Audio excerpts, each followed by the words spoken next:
இங்க நம்ம hero time travel பண்ற ஒரு வாட்சை கண்டுபிடிக்கிறான். அதுக்கப்புறமா வாட்சுக்கு சார்ஜ் போடுறதுக்காக போகும்போது இந்த பக்கமா ஹீரோட அண்ணன் அந்த வாட்சை திருடுறதுக்காக அவனோட மனைவியை பிடிச்சி வச்சுட்டு வாட்ச் எங்கடான்னு சொல்லும்போது ஹீரோ சொல்றான் எனக்கு தெரியாதுன்னு. அதுக்கப்புறமா அவனோட மனைவியை அடிக்கும் போது நான் வாட்ச் எங்க இருக்குன்னு சொல்லிடுறேன்னு சொல்லும்போது அந்த இடத்துல பாத்தீங்கன்னா சிலிண்டர் வெடிச்சிருது. அதுக்கப்புறமா ஹீரோ மனைவி கிட்ட ஓடி போகும்போது மனைவி சொல்றா நான் எப்படியும் இறந்துருவேன், நம்ம குழந்தையை காப்பாத்துங்கன்னு சொல்லும்போது உடனே ஹீரோ அவனோட குழந்தைய தூக்கிட்டு அங்க இருந்து ஒரு டனல் வழியா தப்பிச்சு போறான். இதை தெரிஞ்சுக்கிட்ட வில்லனும் ஹீரோவை ஃபாலோ பண்ணிக்கிட்டு பைக்ல வரான். அதுக்கப்புறமா ஹீரோட குழந்தை அழ ஆரம்பிக்குது. இந்த சத்தம் வில்லனுக்கும் கேட்டது. உடனே ஹீரோ குழந்தையை தூக்கிட்டு அங்க இருந்து ஒரு ட்ரெயின்ல ஜம்ப் பண்ணி அந்த ட்ரெயினுக்குள்ள போயிடுறான். இத பார்த்த வில்லன் உடனே அந்த ட்ரெயினுக்குள்ள வரும்போது ஹீரோ மாட்டிடுறான். அதுக்கப்புறமா ஹீரோவை சுட்டுட்டு அந்த பாக்ஸ்ல இருந்து வாட்ச் எடுக்க பார்க்கும்போது வாட்ச் எதுவுமே இல்ல. பாம்பு வெடிக்க போற அலாரம் சவுண்ட் கேக்குது. உடனே இவன் ட்ரெயின்ல இருந்து கீழே குதிச்சிடறான். என்னன்னு சொல்லிட்டு பார்த்தா அது ஒரு அலாரம் தான். அதுக்கப்புறமா ஒரு அம்மா கிட்ட குழந்தையும் அந்த வாட்ச் இருந்த பாக்ஸையுமே கொடுத்துருப்பான். இப்படியே 25 வருஷம் கழிச்சு காட்டுறாங்க. அந்த குழந்தையுமே ஒரு பெரியவனா வளர்ந்துருது. இந்த பக்கமா கீழே விழுந்த அந்த வில்லன் 25 வருஷம் கழிச்சு கோமால இருந்து வெளியில வரான். வந்தவன் இத்தனை வருஷம் என்னோட வாழ்க்கையை வாழாமலே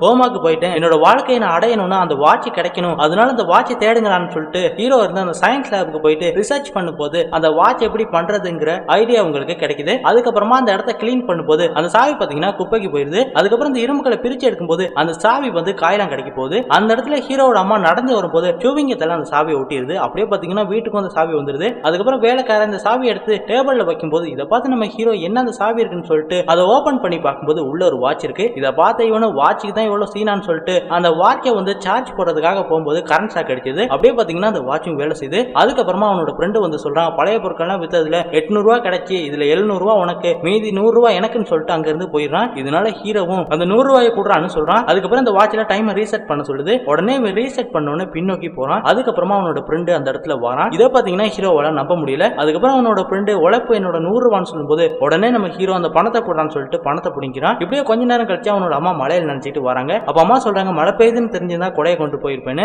உடனே நம்ம ஹீரோ பாத்தீங்கன்னா டைம் பின்னோக்கி கடந்து அவனோட அம்மா கிட்ட சொல்றான் அம்மா மழை பெய்யும் இந்த கொடையை கொண்டு போனேன். அதுக்கப்புறம் அம்மாவும் கொடையை வாங்கிட்டு போயிடுறாங்க. இப்படியே கொஞ்ச நேரம் கழிச்சு மழை பெய்யும் போது அம்மா சொல்றாங்க நீ முன்னாடியே மழை பெய்யுதுன்னு சொன்னனால சரிப்பா கொடையை கொண்டு போன, இல்லாட்டி நனைஞ்சிட்டே வந்திருப்பேன்னு சொல்லி பையனுக்கு நன்றி சொல்றாங்க. சோ ஃப்ரெண்ட்ஸ் உங்களுக்கு இந்த மாதிரி ஒரு வாட்ச் கிடைச்சா என்ன பண்ணுவீங்கிறத கமெண்ட் பாக்ஸ்ல கமெண்ட் பண்ணுங்க.